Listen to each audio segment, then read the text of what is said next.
সন্তান মায়ের জরাইতে আসার পূর্বে সে ছিল পিতার শুক্রকীট আর মায়ের ডিম্বাণু, অর্থাৎ স্পার্মটোজন এবং ওভাম, এই দুটি জিনিসের মধ্যে সে বিভক্ত ছিল। মায়ের বক্ষপিঞ্জর এবং পিতার পৃষ্ঠদেশ থেকে সবেগে নির্গত এক ফোঁটা পানি দিয়ে আমি আল্লাহ পাক তোমাকে সৃষ্টি করেছি। কোরআনে কারীম বলছে, হাল আতা আলাল ইনসানি হিনুম মিনাদ দাহরি লাম ইয়াকুন শাইআম মাযকুরা। মানুষের জীবনে কি এমন এক সময় এসেছিল না যখন সে উল্লেখযোগ্য বিষয় বস্তু হিসাবে পরিগণিত ছিল না? তোমার নাম ছিল না, পরিচয় ছিল না, কিছুই ছিল না, দুনিয়ার কেউ তোমাকে জানতো না, শুনতো না। আমি আল্লাহ পাক তোমাকে সৃষ্টি করেছি। তুমি কোত্থেকে এলে? কোরআনে কারীম থেকে তা জেনে নাও। আল্লাহ রাব্বুল আলামিন বলেন, ইন্না খালাকনাকুম মিন তুরাবিন সুম্মা মিন নুতফাতিন সুম্মা মিন আলাকাতিন সুম্মা মিন মুদগা। আমি রব্বুল আলামিন তোমাকে সৃষ্টি করেছি, মাটির উপাদান দিয়ে তৈরি করলাম। মা বাপের পুরুষের স্পার্মটোজন আর মহিলাদের ওভাম দুটোতে মিলে মায়ের গর্ভের ভিতরে নাপাক পানি ফোঁটাকে জমাট রক্তে পরিণত করে দিলাম। এই জমাট রক্তকে গোশত বানালাম, কচি কচি হাড় দিয়ে একটা বডি, একটা স্ট্রাকচার তৈরি করলাম। তারপরে ফাকাসাউনাল ইযামা লাহমা, গোশত দিয়ে, রগ দিয়ে, চামড়া দিয়ে সুন্দর করে ছাউনি দিয়া মায়ের গর্ভের ভিতরে আমি আল্লাহ রব্বুল আলামিন তোমাকে বানাইছি। মায়ের পেটের ভিতরে ফি কারারিম মাকিন, একটি সুরক্ষিত জায়গায় তোমাকে আমি রেখে দিলাম, যেখানে কোনো রোগ, কোনো জার্ম যেখানে পৌঁছতে পারবে না, কোনো অসুবিধা হবে না। এমন একটা জায়গায়, এমন একটা ইন্টেনসিভ কেয়ার ইউনিটের ভিতরে রেখেছি। সুবহানাল্লাহ ওয়া বিহামদিহি। একটা ইন্টেনসিভ কেয়ার ইউনিট যেখানে কোন রকমের কোন জার্ম প্রবেশ করে বা করবার কোনো ক্ষমতা নাই কারো। এমন একটা যে একটা প্যাকেট, সুন্দর একটা প্যাকেট, একটা কভারের মধ্যে তোমাকে তৈরি করা হলো মায়ের পেটের মধ্যে। তারপরে আজকে তুমি কুফরি করতেছো, আজকে আমাকে অস্বীকার করছো। ওই গর্ভের ভেতরে আমি ইচ্ছে করলে রক্তের পিণ্ডের আকারে মায়ের গর্ভ থেকে আবর্ষণ করে দিতে পারতাম, দুনিয়ার মুখ দেখতে পারতে না। মায়ের পেটের ভেতর থেকে মরা সন্তান হিসাবে বের করে দিতে পারতাম, বিকলাঙ্গ করে বের করে দিতে পারতাম, পঙ্গু করে বের করতে পারতাম, পারতেন না? আল্লাহ রাব্বুল আলামিন বলেন, কেমনে বানালাম? খলাকাল ইনসান, মানুষ আমি সৃষ্টি করেছি। মায়ের পেটের ভিতরে বসে যখন ক্ষুধার উদ্রেক হলো, রুহু যখন এসে গেল, ক্ষুধা লাগলো, খাবারের প্রয়োজন হলো, আমি কেমনে খাওয়ালাম? দুনিয়ার কোনো মা বাপ, কোন নেতা, কোন ডাক্তার, কোন চিকিৎসা বিজ্ঞানী মায়ের পেটের সন্তানের খাবার সরবরাহ করতে পারে না। আল্লাহ পাক বলেন, তুমি কি খাবে? ব্যবস্থা আমি করেছি। মায়ের মাসিক অসুখকে বন্ধ করে দিয়ে মায়ের নাভির সঙ্গে তোমার নাভির সাথে তার লাগাইয়া দিয়েছি, আর ওই তারের মাধ্যমে রক্ত বের করে দিয়া মায়ের রক্ত দিয়ে তিল তিল করে তোমারে বড় করেছি। রক্তটা মুখে লাগাই নাই, মুখে লাগলে পরে নাপাক রক্ত, মুখটা নাপাক হয়ে যাবে। নাভির ভিতর দিয়ে পাস করে দিলাম, মুখটাকে পবিত্র রেখে দিলাম, যাতে করে দুনিয়ায় আসার পর আমার পবিত্র বানানো মুখখানা দিয়া এই দুনিয়ায় বসে তোমার আল্লাহর পবিত্র নামের জিকির করতে পারো।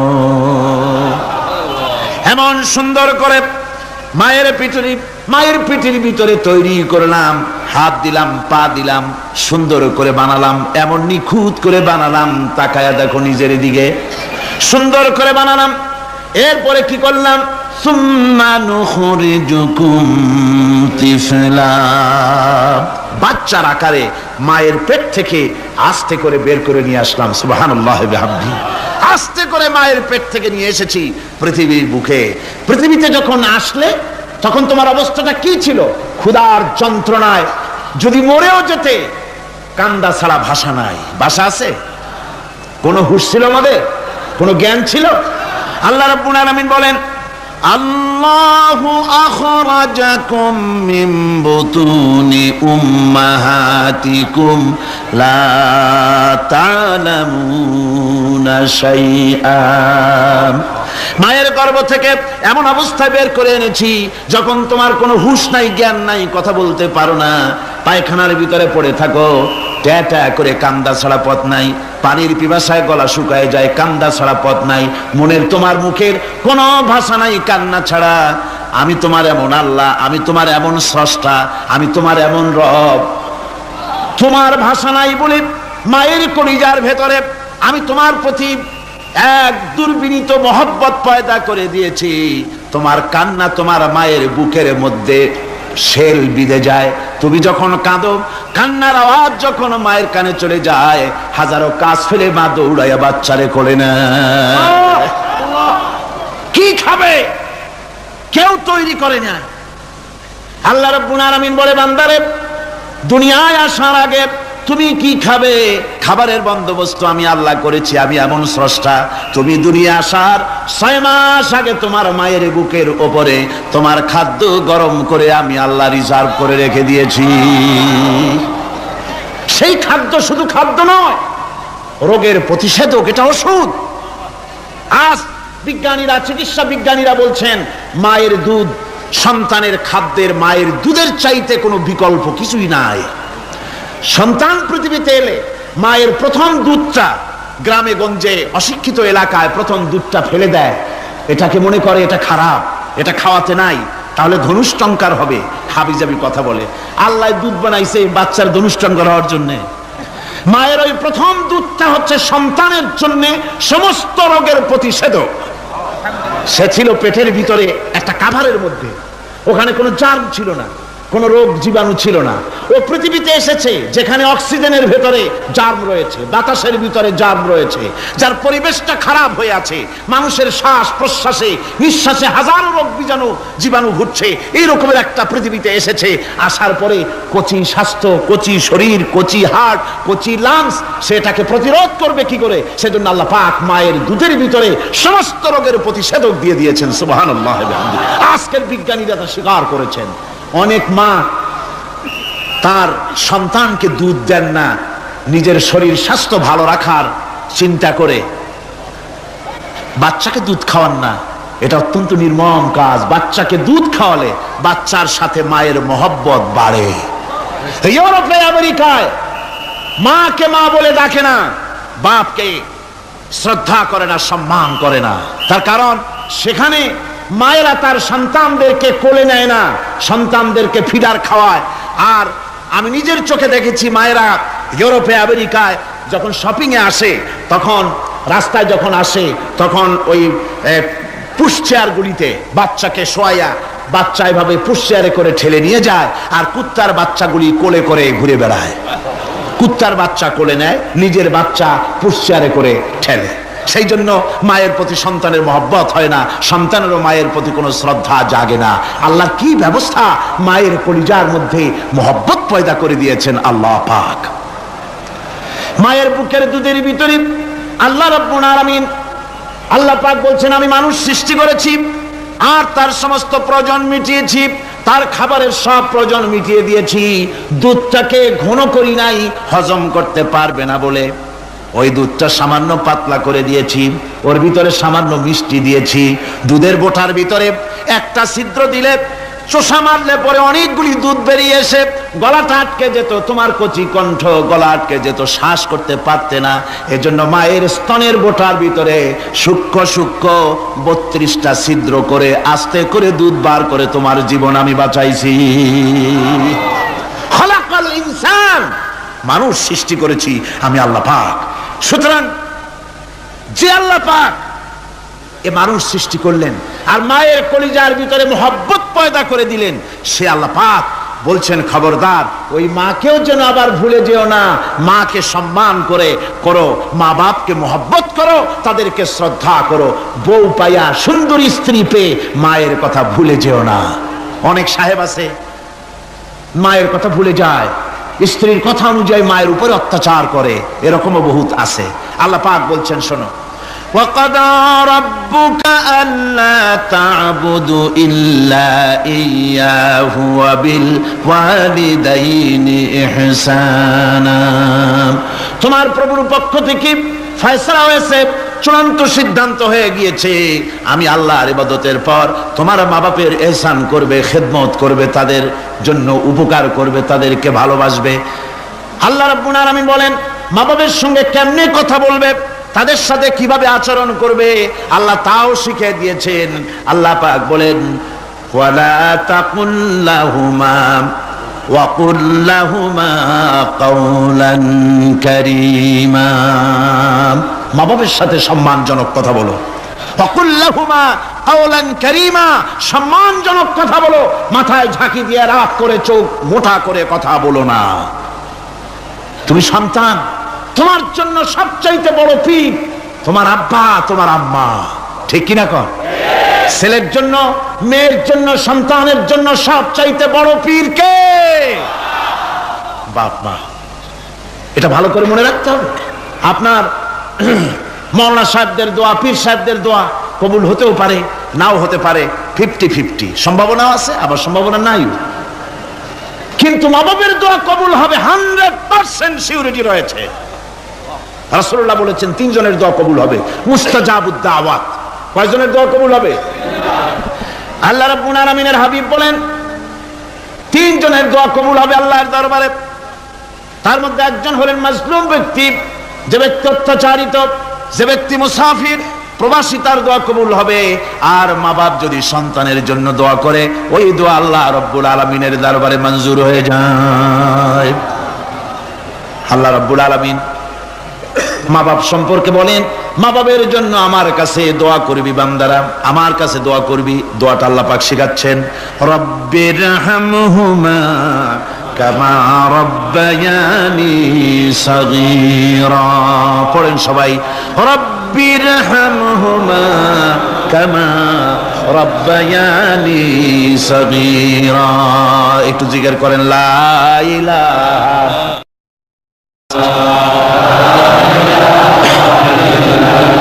লা ইলাহা ইল্লাল্লাহ, লা ইলাহা ইল্লাল্লাহ, লা ইলাহা ইল্লাল্লাহ, লা ইলাহা ইল্লাল্লাহ মুহাম্মাদুর রাসূলুল্লাহ। আমার ভাইরা, আল্লাহ পাক শিখাচ্ছেন বান্দা তোর মা বাপের জন্য আমার কাছে দোয়া কর। আল্লাহ রব, আয় আমার প্রভু, আমার মা বাপ যেমন ছোটবেলায় আমাকে স্নেহের কোলে লালন পালন করেছে, আয় আমার আল্লাহ তুমি আমার মা বাপকে তোমার রহমতের কোলে লালন পালন করো। আল্লাহ শিখাই দিয়েছেন। আমার ভাইরা, প্রত্যেক নামাজের পরে এই দোয়াটা ভুলে যাবেন না। ভুলে যাবেন? ভুলে যাবেন? আমার ভাইরা, আমার বোনেরা, সবাই প্রত্যেক নামাজের পরে পড়বেন রব্বির হামহুমা কামা রব্বায়ানি সাগীরা। এই দোয়া করতে কেউ ভুলে যাবেন না। আল্লাহ রাব্বুল আলামিন বলে বান্দারে وَوَصَّيْنَا الْإِنسَانَ بِوَالِدَيْهِ إِحْسَانًا حَمَلَتْهُ أُمُّهُ كُرْهًا وَوَضَعَتْهُ كُرْهًا। আল্লাহ পাক বলেন আমি পৃথিবীর সমস্ত মানব মণ্ডলীকে উপদেশ দিয়েছি মা বাপকে সম্মান করো, শ্রদ্ধা করো, তাদের উপকার করো। তার কারণ হলো তোমার মা তোমাকে গর্ভে ধারণ করেছে অত্যন্ত কষ্টের সাথে। আল্লাহ বলতেছেন মা তোমাকে গর্ভধারণ করেছে অত্যন্ত কষ্টের সাথে, এরপরে তোমাকে ডেলিভারি করেছেন অত্যন্ত কষ্টের সাথে, তোমাকে ডেলিভারি করেছেন। গভীর রাত্রে মানুষ সব ঘুমায় যায়, গর্ভবতী মা ঘুমাতে পারে না, সন্তান পেটের ভিতরে হাঁটু দিয়া গুতা মেরেছে, পা দিয়া লাথি মেরেছে। মা চরম শীতের রাত্রে, প্রচন্ড শীতের রাতে গায়ের লেপটা সরায় দিয়া মা একবার দাঁড়ায় আর একবার বসে, একবার দেওয়ালের সাথে হেলান দিয়া দাঁড়ায়, কষ্ট করে রাতটারে কাটায় দেয়। আবার সারাদিন সংসারের জন্য কাজ করেছেন, রান্না বান্না করেছেন মা, সকলকে খাওয়াইয়া মা শেষের দিকে খেতে গেছেন। যখন নিজে খেতে গেলেন, খাবারের ক্ষুধাত নিয়ে পেট ক্ষুধা নিয়ে খেতে বসেছেন, পেটের ভিতরে সন্তান লাথি মেরেছে, পেটের মধ্যে ঘুষা মেরেছে, হাঁটু দিয়া গুতা মেরেছে, ভরা পেটে, পেটের ভিতরে সন্তান গুতা মারলো হাঁটু দিয়া, মাথা দিয়া। মা ক্ষুধা রয়েছে, পেটে খেতে পারলেন না, বেদনা শুরু হয়েছে। খাবারের থালাটা ঠেলে দিয়ে মা দাঁড়ালেন, বসলেন, চোখের পানি ফেললেন। এভাবে করে মা একটা দুইটা দিন নয়, 10টি মাস পর্যন্ত সন্তানটাকে পেটের মধ্যে নিয়ে, একটা জীবিত মানুষ আর একটা জীবিত সন্তান পেটের মধ্যে নিয়ে নড়াচড়া করছেন, চলাফেরা করছেন। কিতাবের মধ্যে এসেছে রাতের বেলায় মা যে ঘুমাতে পারেন না সন্তানের নড়াচড়ার কারণে, রাতভর ইবাদত করলে যত সওয়াব পাওয়া যেত আল্লাহ ওই সওয়াব মায়ের আমলনামায় লিখে দেন। সন্তান পেটে থাকার কারণে খেতে পারে না, পেট ভরে ক্ষুধায় কষ্ট পায় মা, এই জন্যে 10 মাস ধরে রোজা রাখলে যে সওয়াব হতো আল্লাহ রাব্বুল আলামিন মায়ের আমলনামায় রোজার সওয়াব লিখে দেন। 10 মাস পুরে গেল, সন্তান ডেলিভারির সময়ে চলে এলো, মায়ের মন বিমর্ষ, সন্তান ডেলিভারি হবে, না জানি মরে যায় নাকি, না জানি অপারেশন লাগে নাকি, কি অবস্থা হবে। মা খেতে পারে না, মুখটা শুকায়া যায়। ডেলিভারির সময় যখন আসে, মা বাবার কাছ থেকে বিদায় নিয়ে যায়, স্বামীকে একান্তে গোপনে ডেকে নিয়ে বলে, প্রাণের স্বামী, দীর্ঘদিন একসঙ্গে ঘর কন্যা করেছি, অপরাধ হয়ে যেতে পারে, আমারে মাফ করে দিও। আমার মনে হয় এবার আমি আর বাঁচবো না, সংসার থাকলো চাবি থাকলো সব বুঝে নাও, আমারে মাফ করে দিও। মা চলে গেল সতিকা গৃহে, ক্লিনিকে চলে গেল, অপারেশন থিয়েটারে চলে গেল, অথবা ডেলিভারির জায়গায় চলে গেল। ডেলিভারি পেইন শুরু হয়ে গেল, বেদনা শুরু হয়ে গেল। এক একটা বেদনা যেন মায়ের এক একটা মৃত্যু যন্ত্রণা শুরু হয়ে যায়। এমন যন্ত্রণা, প্রসব বেদনা দুনিয়ার ভুক্তভোগী মা ছাড়া আর কেউ জানে না। এই চরম বেদনার ভেতর দিয়ে, চরম কষ্টের ভিতরে মা যখন একটা বাচ্চা প্রসব করলো, জিহাদের ময়দানের মতো মা রক্তাক্ত হয়ে গেলেন, সন্তান দুনিয়ায় এলো। মা তখন অস্থির থাকেন, এত বড় বিরাট কষ্টের ভিতরে আল্লাহ রাব্বুল আলামিন বলেন, সন্তান যখন ডেলিভারি হয়ে গেল, মায়ের মনের ভিতরে আমি তখন এই ফিলিংস, এই টেন্ডেন্সি জাগ্রত করে দিই, দেখ কি হয়েছে। মা তখন দেখতে চায় কি হয়েছে। মায়ের সামনে যখন এত কষ্টের, হৃদয় বিংড়ানো, কলিজার 32টি নাড়ি ছেঁড়া যন্ত্রণার সন্তান যখন মায়ের চোখের সামনে আসে, আল্লাহ পাক বলেন, মা যখন তার ছেলের মুখের দিকে তাকায়, মেয়ের মুখের দিকে তাকায়, আল্লাহ বলেন 10 মাসের পেটে ধরা কষ্ট আর ডেলিভারির সব কষ্ট মায়ের মন থেকে মুছে ফেলে দেই। আল্লাহ রাব্বুল আলামিন বলেন, খবরদার দুনিয়ার মানুষ, এমন মায়ের সাথে নাফরমানি করবি না, এ মায়ের সাথে নাফরমানি করবি না, মাকে সম্মান করবি, মার কাছে দোয়া চাবি। দুনিয়ায় যদি সম্মান চাও, রিজেক্ট চাও, মায়ের পায়ে ধরে কাঁদো। মায়ের জাতি অনেক সম্মান তার। রাসূল করিম সাল্লাল্লাহু আলাইহি সাল্লামকে প্রশ্ন করা হয়েছে, হুজুর খেদমত করবো কার? হুজুর কয় মায়ের। তারপরে কার? হুজুর কয় মায়ের। তারপরে কার? হুজুর বলেন মায়ের। তারপরে কার? তোমার পিতার। 3 গুণ, তোর মায়ের মর্যাদা 3 গুণ বেশি, তোর বাপের চাইতে মর্যাদা বেশি। সুবহানাল্লাহ পড়ে। আর আজকে ইসলামের শত্রুরা তারা বলে যে ইসলাম নারীর অধিকার আদায় করে নাই। নারীর অধিকার ইসলাম দেয় নাই তো কে দিয়েছে? আমার বন্ধুগণ, বিশ্বনবী জনাব মুহাম্মদ রাসূলুল্লাহ সাল্লাল্লাহু আলাইহি ওয়াসাল্লাম মসজিদে নববীর ভিতরে বসে আছেন। এক বৃদ্ধা মহিলা মসজিদের মধ্যে প্রবেশ করলেন। হুজুর বৃদ্ধাকে দেখে দাঁড়ায় গেলেন, বিশ্বনবী বুড়ি মেয়ে লোককে দেখে দাঁড়ায় গেলেন। আল্লাহর নবী বুড়িকে দেখে দাঁড়ালেন। বুড়ি যখন কাছে এলেন, আল্লাহর নবী নিজের গায়ের চাদর বুড়ির জন্য বিছায়া দিলেন। বুড়ি বসলেন। এরপরে কথাবার্তা সারার পর বুড়ি যখন বিদায় হবেন, হুজুর আবার দাঁড়ালেন। বুড়ি মহিলা চলে গেলেন। সাহাবায়ে কেরাম বলেন, ইয়া রাসূলুল্লাহ, কিছুই বুঝলাম না, একজন বৃদ্ধা মহিলার জন্য বিশ্বনবী দাঁড়ান আর গায়ের চাদর বিছান, আমরা বড় আশ্চর্য হয়ে গেলাম। নবীজি বলেন, ও আমার সাহাবীরা, তোমরা জানো না, এই মহিলা কি চিনতে পারো নাই? আমি আমার মায়ের দুধ আমার জীবনে কিসমতে তেমন হয় নাই। আমি আমার মায়ের দুধ তেমন কিসমতে পাই নাই। যার বুকে দুধ খেয়ে, যার কোলে কাখে চড়ে আমি বড় হয়েছি, আমার সেই দুধ মা, ইনি হযরতে হালিমাতুস সাদিয়া, আমার সেই দুধ মা। রাসূলুল্লাহ নিজে সম্মান দিয়েছেন মায়ের। খবরদার মাকে অসম্মান করবেন না, মাকে সম্মান করবেন, মাকে শ্রদ্ধা করবেন। আমার বন্ধুগণ, আলেম ওলামা পীর বুজুর্গদের জন্য হাদিয়া তো দেন, আপনারা কোনো নিষেধ নাই, দেন।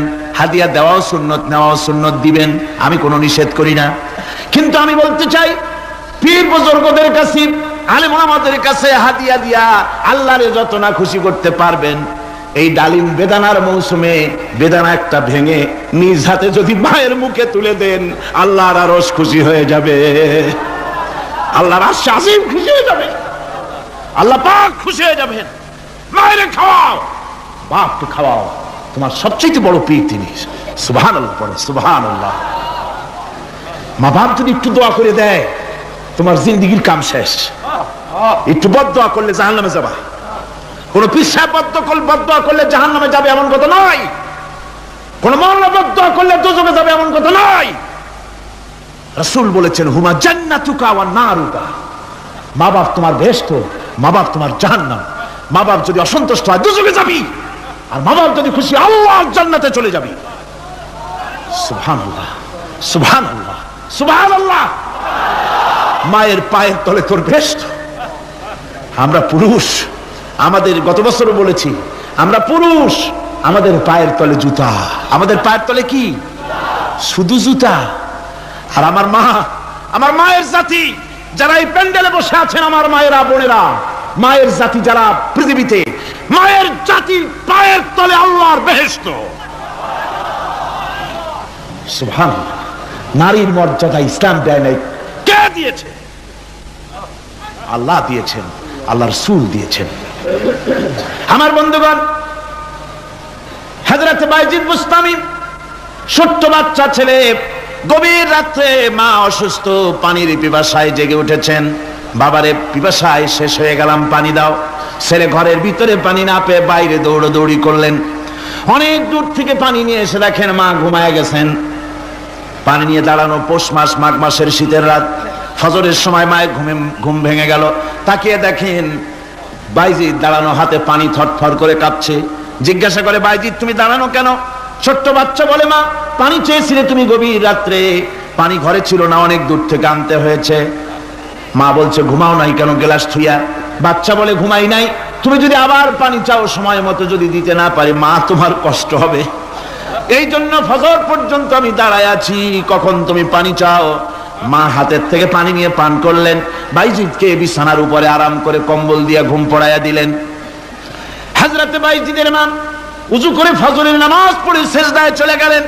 চিৎকার মেরে কেঁদে বলেন, আমার রব, আমার আল্লাহ, আমি আমার বাইজিদের মা, আমি মা হয়ে বাইজিদের জন্য দোয়া করি।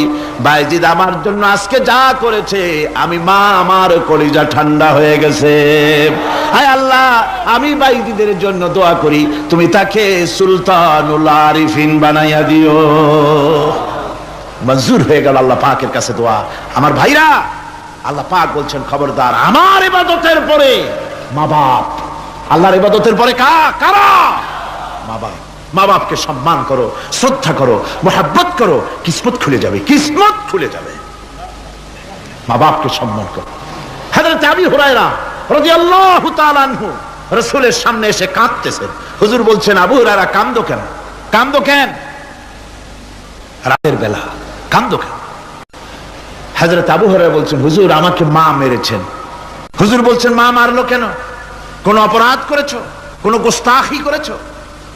আবু হুরায়রা বলছেন, না হুজুর, কোনো গোস্তাখি করি নাই। তবে মারলো কেন? হযরত আবু হুরায়রা বলছেন, হুজুর আমি আপনার দরবার থেকে ফিরতে রাত হয়ে গিয়েছিল। মা জিজ্ঞেস করলেন, আবু হুরায়রা এত রাত্রে কোথায় ছিলে? বললাম, আমি ছিলাম যে কদম চুমতে পারলে দুনিয়া ধন্য হয়, সেই দরবারে নববীর কদম মোবারক থেকে আসতে আমার দেরি হয়েছে। আমার মা মুশরিকা, আপনার নাম শুনে তার গায়ে আগুন জ্বলে উঠলো, আমাকে ধরে মারা আরম্ভ করলো। বলল, হয় আমার বাড়ি ছাড়বি, আর না হয় মুহাম্মদ সাল্লাল্লাহু আলাইহি ওয়াসাল্লামের দরবার ছাড়বি। আমি বললাম, আমার মা, তুমি বুড়ি মানুষ, তোমার গায়ে যত শক্তি আছে সমস্ত শক্তি দিয়ে আমারে পিটাও, আমারে মারো। মারতে মারতে আমাকে বাড়ি থেকে তুমি বের করে দাও। তোমার বাড়ি শুদ্ধ, তাম দুনিয়া ছেড়ে দিতে পারি, আল্লাহর নবীর কদম মোবারক ছেড়ে দিতে পারি না। হুজুর, আমার মা আমাকে গলা ধাক্কা দিয়ে বের করে দিয়েছেন। হুজুর বলছেন, আবু হুরায়রা, তোমার মা তোমাকে মেরেছে, তুমি আমার কাছে নালিশ করছো? আমার তো এখানে ইন্টারফেয়ার করার কিছুই নেই। সুবহানাল্লাহ, সুবহানাল্লাহ। মা তোমাকে মেরেছে, এখানে আমার করার কিচ্ছু নাই। বিশ্ব নবী বলছেন, এত বড় পাওয়ারফুল নবী, লেজিসলেটিভ পাওয়ার, সারে আল্লাহ তাকে বানিয়েছেন শরীয়ত প্রণেতা।